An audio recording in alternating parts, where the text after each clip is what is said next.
It's unbelievable how quickly time flies and just how sometimes certain events that are so riveting, so deep, so have such great impact on you emotionally, mentally, and otherwise that you just never forget it and it feels like yesterday all the time.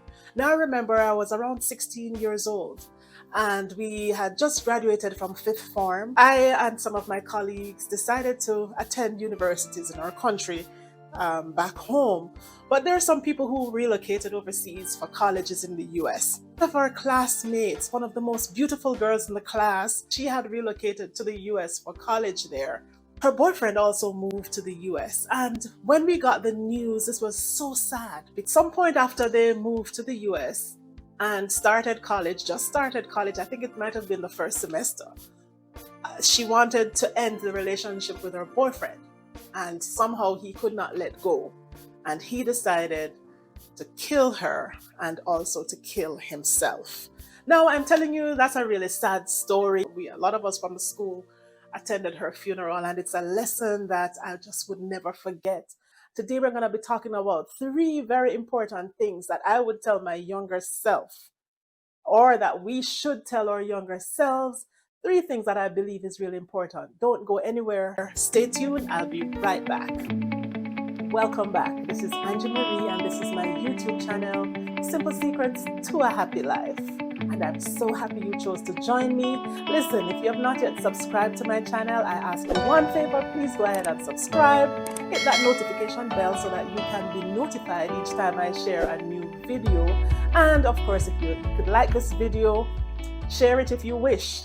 You're so welcome. I'm happy you chose to join me. Today I'm going to talk about three important areas that I would want to invest more of my energy, my time, and also finances if I were talking to my younger self. This is part 2 of a 3-part series that I'm doing on this, what I would tell my younger self. The first part looked at what I would say to my younger self concerning the traits I would look for in a marriage partner. So if you have not yet seen that video, please go ahead and check it out. The link is below. And I'm going to leave a very important one for its own video, and that one has to do with money. What I would tell my younger self concerning money. That's to come. So let me take a moment to share with you what my younger self looked like. Under 30. First of all, I loved cars. Between the ages of about 22 up to about 35. I changed my cars a lot. I had all different brands, different makes and models of vehicles. And sometimes we think that that's probably the most important thing. You want to look at your image and what you're driving. You don't want people to be laughing at you. We're focused on cars.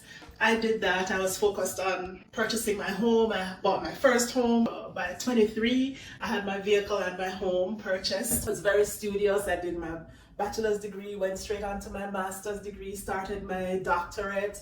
So I was very studious. Started having children young as well. So I was traveling a lot, very involved in the church, loved entertainment, loved theater, going to see plays, drama. I think I had a good balance as a younger person. However, there are three things or three areas that are even more important than cars, even more important than the kind of focus I think I had. First one is our health and fitness. I loved the gym as a kid. Back in Jamaica, where I was born, where I was raised, there's a lot of emphasis on physical education. So I became an athlete from about age 7. I loved running, especially sprint, high jump, long jump. We had to do these things, and somehow I realized I was good at it, so I got into it.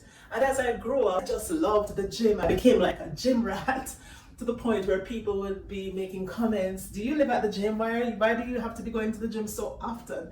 But as time went on, I understood the value and the importance of it. The truth is that there are some illnesses that, unfortunately, based on genetics, some of us are predisposed to them.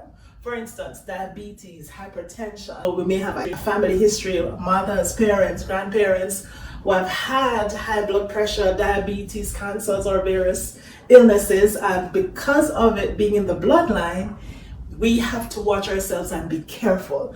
Be aware of the family history. And if you know, for instance, that your family has a history of diabetes or hypertension, then while you're young, watch your salt intake, your sugar intake, your carbohydrates. Focus on eating right and exercising, maintaining a good diet, a good balance, weight, so that you're less likely to develop certain illnesses as you mature. Of course, we want to protect our delicate organs because what we're given is what we're given. So we want to protect our lungs, our heart, our liver, and those organs that we really can't function or do without. And I don't think I need to go into details to tell you what to do to protect those organs. I think it's sufficient for me to just encourage you to protect your health as much as you can. We're given one life and we have a responsibility to do our best to protect it and to stay. And how much exercise you want to do each day and so on. But the point is, stay healthy, fight for your health, fitness, your mental health, your emotional health, how you handle stress and so on. Very important. Number 2, when we're thinking of the investment of our time, our energies, and even our finances, you want to hone your skills. Where we all came here with specific talents, skills. We've gone to school, or we go to school, or we're going to school now to work on some of these, to educate ourselves in some areas, whether it be finances, management, economics, medicine, law, whatever it is. Observing the young kids and then seeing them grow to maturity, seeing them grow to becoming adults, I realized some things that they were actually born with some of this and they had these interests from early. I think there's one thing I think personally that I could have done from early, and that is my writing. Now, every situation I've been over the years, I've noticed that I've always been called upon to write. Like when I started serving communities, I was often asked, given positions of leadership, and always had to be doing writing. Church, somehow it came out, always called upon to write.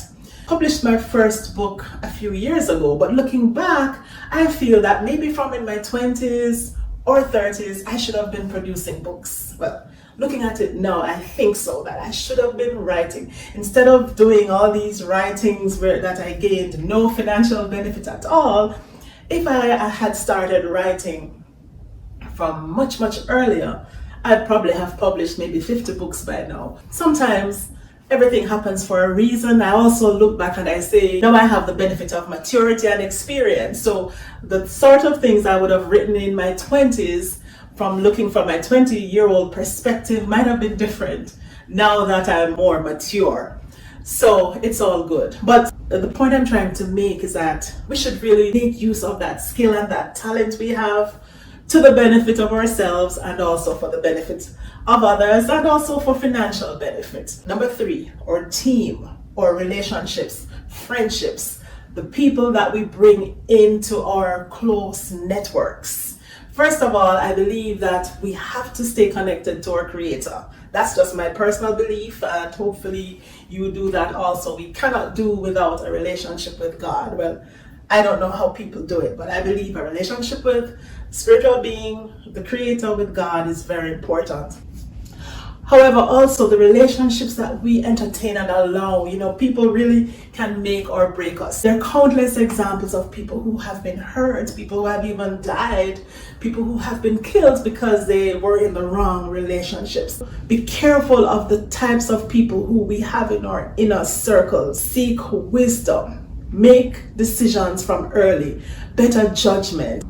I believe that this is one thing I would tell my younger self. Not to waste time with people who are not genuine. Not to waste time with people who in the end, they're going to hurt you. They're going to mess you up. You tell them secrets, you tell them things, and then, the relationship breaks, and then they tell the whole world all your secrets. No, we want people who are loyal, people who will stick by us in the same way we're loyal to them and will stick with them. Knowing when to walk away from people who are not good for you. Toxic relationships. Do not allow people who will destroy your energy, people with negative defeatist attitude. Know how to walk away from those and to have networks of people who are more positive, upbuilding, uplifting, so that you will go somewhere with your life. I encourage you to look out for the next episode in the series, which we're going to talk about what I would say to my younger self concerning the issue of money. that is to come. Thank you so much for spending this time with me. This is Angie Marie, Simple Secrets to a Happy Life. Remember to subscribe if you have not yet done so. Like this video, share it if you would, and I'll see you soon.